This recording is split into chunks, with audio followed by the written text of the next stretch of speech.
নমস্কার, ভিল কিচেনে সবাইকে স্বাগত জানাই। আজকে আরেকটা নতুন রেসিপি নিয়ে আপনাদের সামনে চলে এসেছি। আজকে জলঢাকা নদীর সরপুঁটি এনেছে। তো মাছগুলো দেখুন কত বড় বড়। এরকম বড় সরপুঁটি মাছ অনেকদিন থেকে খাওয়া হয়নি, তাই আজকে ভাবলাম যে কাঁচা পেঁপে দিয়ে সরপুঁটি মাছের একটা পাতলা ঝোল রেসিপি আপনাদের সঙ্গে শেয়ার করব। এটা খুবই সহজ, খুব তাড়াতাড়ি হয়ে যাবে, কম তেল মশলায়। আপনারা প্রথম থেকে শেষ পর্যন্ত সঙ্গে থাকুন, আশা করছি খুব ভালো লাগবে। সরপুঁটির সাইজগুলো দেখুন, খুবই বড় বড়। দারুণ দারুণ, এটা দারুণ টেস্ট হবে। হ্যাঁ দারুণ। এই সাইজের সরপুঁটি বহুদিন খাওয়া হয় না। হ্যাঁ, নদীর সরপুঁটি। তো মা তো নেই, আমাকেই সব করতে হবে। আমি মাছগুলো কেটে নিচ্ছি।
আমাদের বাড়িতে সরপুঁটি মাছ সর্ষে বাটা পাতলা করে দিয়েই বেশিরভাগ রান্না করা হয়, আর বাবা মা ওটা খেতেই পছন্দ করে।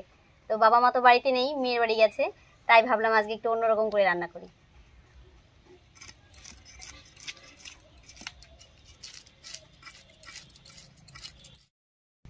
মাছগুলো সব কাটা হয়ে গেল, এবারে পরিষ্কার করে ধুয়ে নিয়ে আসি। মাছটা কেটে ধুয়ে পরিষ্কার করে নিয়ে এসেছি, একবারে হলুদ লবণ মাখিয়ে নেব।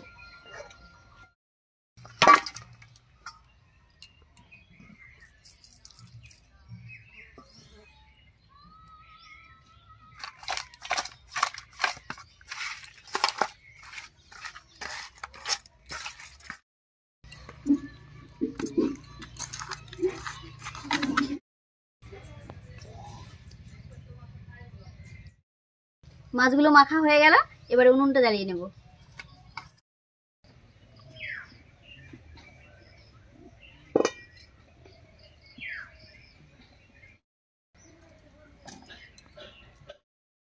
উনুন জ্বালিয়ে কড়াই বসিয়ে দিয়েছি, এবার কড়াইতে দেবো সরষের তেল।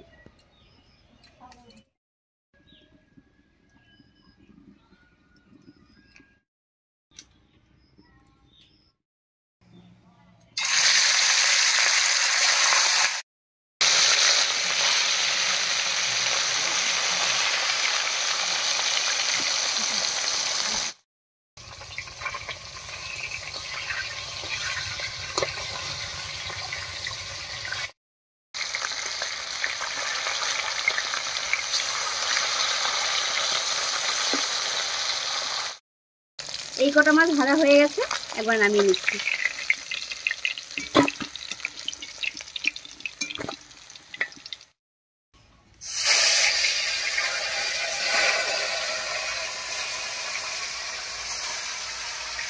অনেকগুলো মাছ ভাজতে বেশ খানিকটা সময় লাগবে, তো মাছগুলো ভাজা হোক, এই ফাঁকে আমি পেঁপে আর আলুটা কেটে নিচ্ছি।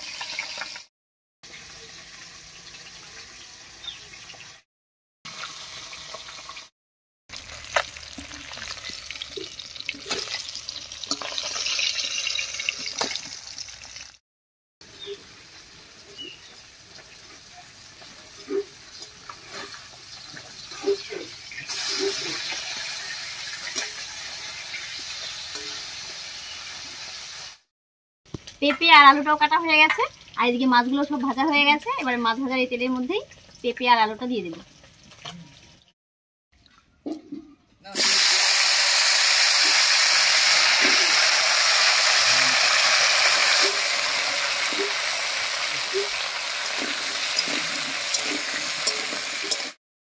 এর উপরে দিয়ে দেবো লবণ আর হলুদ।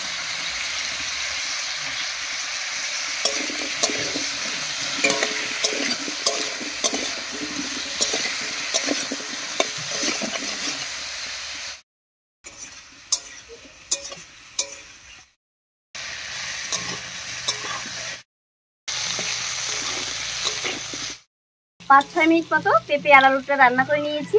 বেশ একটু ভাজা ভাজা মতন হয়ে গেছে। এবার দেবো জিরা বাটা আর কাঁচা লঙ্কা চিরা।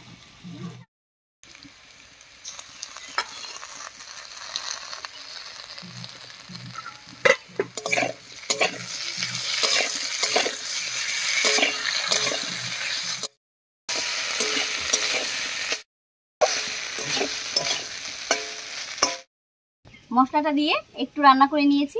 এবারে ঝোলের জন্য জল দেব।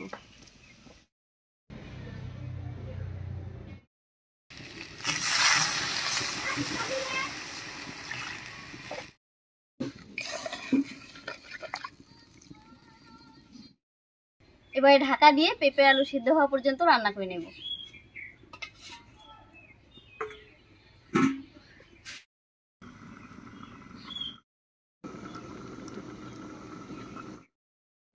ছয় 7 মিনিট মতো ঢাকা দিয়ে রান্না করে নিয়েছি। এবার ঢাকাটা তুলে নেব।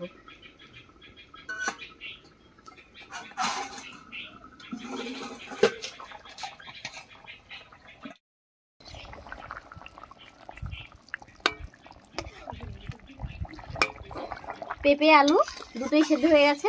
এবার এর মধ্যে দেব ভেজে রাখা মাছ।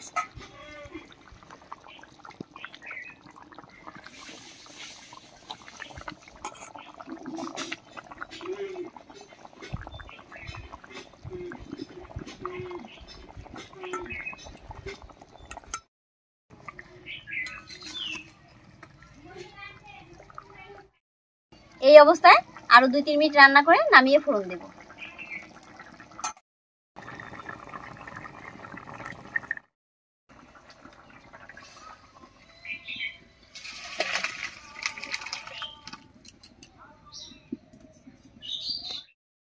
ফোড়নের জন্য কড়াইতে দিয়ে দেব সামান্য একটুখানি সরষের তেল। তেল গরম হয়ে গেছে। দিয়ে দেব 1/2 চামচ মতো গোটা জিরা আর 2টো তেজপাতা। এর উপরে নামিয়ে রাখা মাছের ঝোলটা দেব।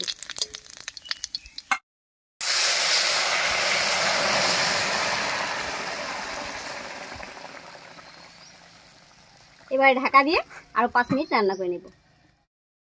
এরকম একটু ঢাকা দিয়ে রান্না করলে রান্নায় ফোড়নের গন্ধটাও খুব ভালো থাকবে আর মাছটাও ভালো সেদ্ধ হবে। পেঁপে আলু দিয়ে মাছের ঝোলটা একদম রেডি হয়ে গেছে। এবারে ঢাকা খুলে নামিয়ে নিচ্ছি।